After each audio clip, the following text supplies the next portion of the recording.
Hello and welcome. It's good to have your company as we look forward to what promises to be another exciting summer of Gaelic games. Nearly 5 months of flat-out action before we know who claims the Liam McCarthy and Sam Maguire Cups for 2013. Well, here in studio, I'm delighted to welcome back the men with the words to the wise, or something like that anyway. Pat Spillane, Colm and Joe Brolly. Gentlemen, you're very welcome indeed. Pat, I suppose, naturally, the question that everybody's asking this time of the year, who's going to win the All-Ireland? Maybe just on a broader level for a start-off. What province is more likely to deliver an All-Ireland champion in football? It's a very good question. Well, we've had 5 different winners over the last 5 years, so it would be nice to think that we could get a 6th different winner. I mean, any sport thrives on getting new teams to the top table. So last year was a very entertaining final and very enjoyable final to have 2 teams. Who might be the 6th new winner if there was? I think really, if any, there are 6 teams I think that are up for, that Sam is up for grabs for. That's up in the north, Donegal and Tyrone, Kerry and Cork in the south, Dublin and perhaps Mayo. If any team outside of that 6 will win the All-Ireland, I would be shocked and surprised. I think it will come from that 6. And I'm looking forward to the season. We're starting with a blank page. My glass is half full. I'm going to be positive. My mantra is don't worry, be happy. And I hope that I'll be happy watching this year's football championship. Last year was good, and hopefully this year's will get even better. 6 contenders at least, Colm, says Pat. Does that mean that the standard of football is levelling off, either for better or for worse? Yeah, I think it's levelling off, and I think it's for the better. I think a lot of teams have improved, but there's a very clear association between league form and championship form now. So the winners of the All-Ireland are very likely to come from the top 5 or 6 in the first division of the league. It would be unusual if anybody else made the breakthrough from outside that group, and it's basically the group that Pat said. And you know, there's a couple of others, maybe Kildare in Leinster. Possibly Derry and Ulster, but apart from that, I don't see any sort of other credible contenders. Joe Brolly does not see Derry as a credible contender. Well, it's not that. I just think that, you know, there's a. I don't think the standard has levelled off. I think that the top squads, you know, the counties with the biggest resources, save for Donegal, where McGuinness has really done it all himself.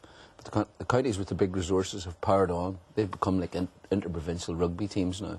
The support staff, the resources, the efforts of the players, what's done to create an environment so the players can excel. But you know, they have. There's no doubt that always the case, though, Joe. If you go back like through the records and through the history books, if you like, you know, Kerry, a traditional county, Galway, the second biggest county, etc. You know, they always dominated the scene. The chances of upsets are less and less now because, you know, whereas in the past, you know, you could have gone out and had a shootout against one of the big teams, and on a given day you might just have prevailed against them. Nowadays, the biggest teams are set up to defend. They make it almost impossible for you to score.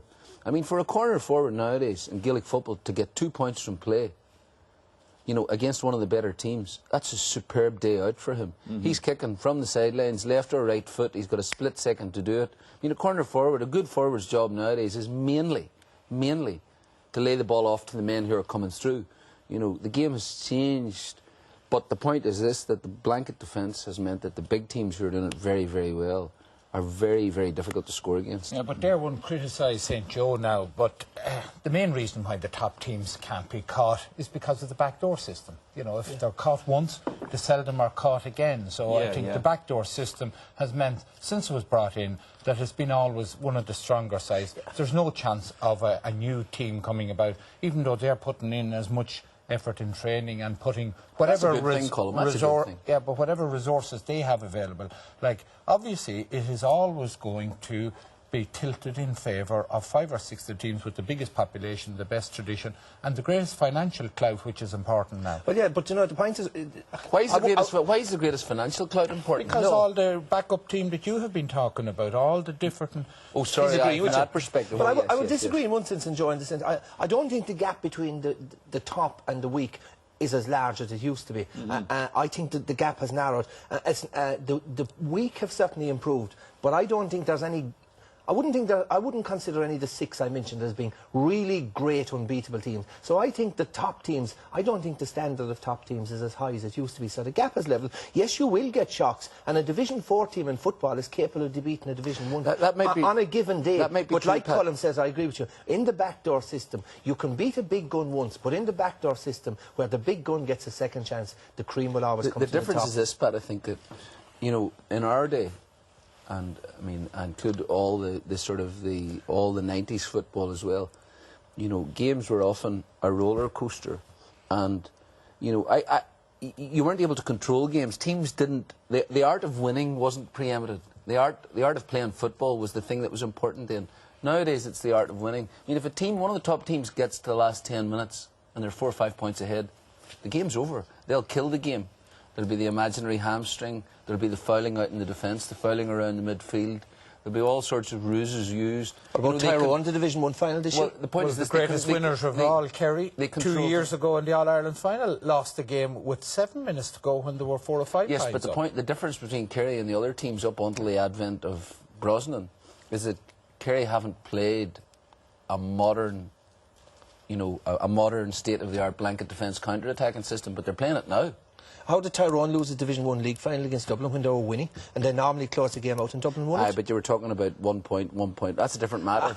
It's a different matter. It's a different matter. Don't let him get away with it. It's a different matter. Go on, put your foot down. But I think it is right. I mean, I'll give you a good example of it. You know, and there were many examples in the run-up to the Congress decision on the black card, but a very good example of it was the night that Tyrone played Dublin here in Croke Park when they were 2 or 3 points up, and in the last 12 minutes, 3 Tyrone players got yellow cards. But I mean, basically, the Tyrone men were like water skiers behind the Dublin players then. I mean, every time a Dublin defender got the ball, he was dragged out. I mean, Kerry have suffered this. I remember the All-Ireland final in 2005. Did you write an article on Tyrone's systematic fouling that day? I can't remember. I'll have to ask my ghostwriter. We will come back to this.